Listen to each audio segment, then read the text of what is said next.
You know, to be able to see a smile on a kid's face is nothing like it. They're excited to be here, and that's something that, you know, for me growing up as a kid, I was excited to, you know, I know Mel knows. I sat in '96 and got Mel's autograph back in Indianapolis.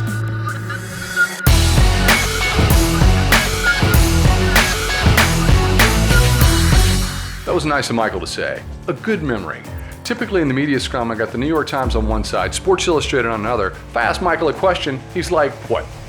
He cuts me off because he knows what I'm gonna ask him. He knows me. But at this last meet, I think he paid me a compliment. Bob and I were talking that we were joking that we think Mel should come back.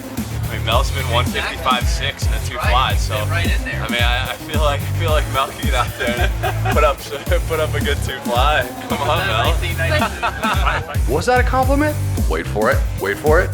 Punchline. And you'd have to come up at the 15-meter mark, which could be an issue for you. We were joking about that yesterday. I just had to say it to you. Stay tuned until the end for a few Phelps predictions. Michael's return to competition was exciting and, of course, hyped because of the launch of his brand, MP, designed by Aqua Sphere. As for his first race back and where he's at in training, who cares what Michael has to say? Let's hear from Coach Bowman. I thought it was okay. I mean, there's so many things he could do better, and obviously the time's not particularly good, but I think all in all, you know, we always find when these guys don't race for a long time, it takes them a while to get into it, so that's kind of his get into his swim, so I think it's pretty good. What are the little things Bob's looking for this early in the season? You know, honestly, what I'm looking for at this meet is just the baseline. So whatever he does is what it is, and then we can go back and practice and work on some things and try to, we talked about it actually just after this race. You know, last year he came here and he did a 52 flat, and he kind of stayed there. He did 52 like every meet until the end. And we'd like to have a progression, and I think the way we're gearing the training is going to give him a progression. Michael appears more relaxed this year than last year, and he looks a lot fitter, just bowed, strong. All indications are he's doing more work, consistent work in the pool. Here's what Phelps thought after his first race back. I mean, it was okay. I mean, it's, you know, I was kind of talking to Bob earlier, and it's like, I kind of feel that every meet last year I was kind of tapered because I didn't do that much work.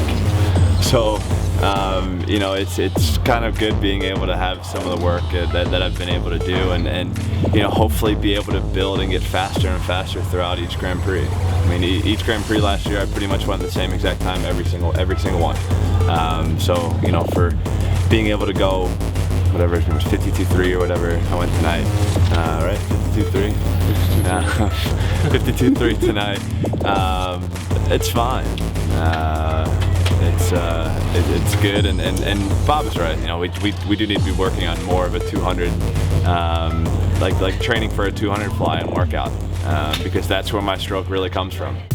Is Phelps racing the 200 fly? I won't be necessarily racing a 200, but training for a 200 is really where I get my full reach. Phelps was out first in the 100-meter butterfly in 24.7, but listen to where he wants to be this season, in season, on that first 50. 24.7 is still pretty slow, to be honest. I mean, Bob and I were saying, you know, if we can get somewhere where we can be out in 24.0, kind of middle of the season, that'd be really good. I asked Phelps about the competitive 100 butterfly field globally, and specifically about Jack Conger and his 51.6 done earlier this year in January. Here's what Phelps had to say. I guess it's true. You know, there are a lot of 51 mids that are going to be, you know, that are out there, and you know, it's. I mean, I pay attention to all the times that are out there, and that's something I've always done, and just like I've done in the past, that as long as I get myself as best prepared as I can, that's all I can worry about and all I can control. I put the question to Bob differently. Did he anticipate the hunter butterfly being that competitive going into the 2016 Olympic trials? I didn't really think about it, but it's gonna be. So yeah, everybody better get fast. Did you hear that? Consummate Bob Bowman, but very confident. Phelps is working, banking the base, and Bob was very clear about that. He's been training really hard. I mean, I told him that you're actually tired from the training for the first time in probably a long time. So we're trying to do it the right way, and hopefully that's gonna help us out. What's the right word? Challenges Phelps had outside the pool this past year, the net effect points to one direction.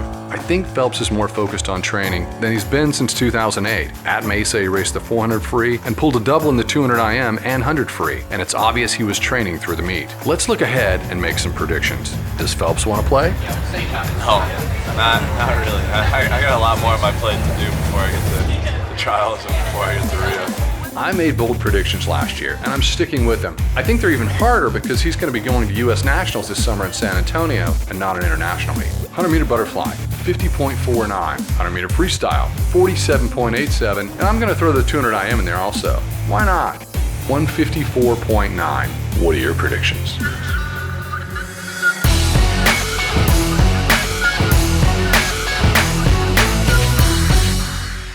I have some friends that I knew were coming down to the meet, and I knew they were going to be here over the last couple of days, so I wanted to go over and see them, and I knew they were going to be here today, so I went over to reconnect with them, and there was Hank. His first meet ever. I know, it's good. He's been swimming a lot too, which is really good. He spends a lot of time in the pool. Wait a minute, do you get to coach him as a coach? I've given a couple lessons, but I mean, I would feel really bad giving him a hard workout like he gives me. That this just wouldn't could be a reality series. It wouldn't. I would feel bad for him. Did you and Hank Haney compare notes on what it's like to work with Michael? You know, we actually did a little bit, and the funny thing that I remember about Hank and Michael is the first time Michael worked with him, he was there for a couple days, and then I saw him and I was like, so what's it like working with Hank? And he's like, he's just like you, hit 300 more balls. I'm tired, I don't want to do anymore. So yeah, I think we're pretty similar.